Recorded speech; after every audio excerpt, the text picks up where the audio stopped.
Bubuksan. Kakainin mo. Ha? Bubuksan ko?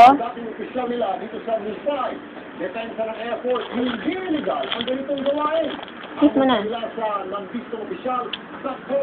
May tunog. Be. Be, may tunog. Philippine Air Force ex-Captain Junior Bogoy na maglabas ng ebidensya at dalhin sa korte ang reklamo tungkol sa money corruption sa Philippine Air Force. Bubuksan ko? Uy! Bubuksan ko ba?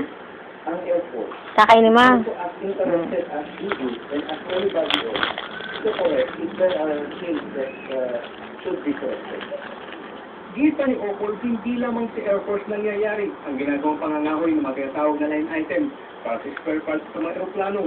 Maging ang Amerika ay ginagawa raw ito.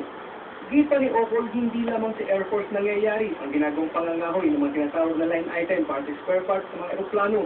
Maging ang Amerika ay ginagawa raw ito. Ibinunyag kahapon ni Pogoy sa Moose 5, kinakahoy ang ilang piyesa ng C-130 at pinagkakakitaan ito ng ilang general. Ay yung pera na nakukuha, yun eh, gagamitin ng mga piloto pang hacking o ano yun, pang paglagoy. Noong November 2008, bumagsak sa Davao ang isang C-130 ng Air Force. Siyam ang patay. Ipinakita ang dokumento ni Pogoy sa Moose 5 para sa investigasyon ng Air Force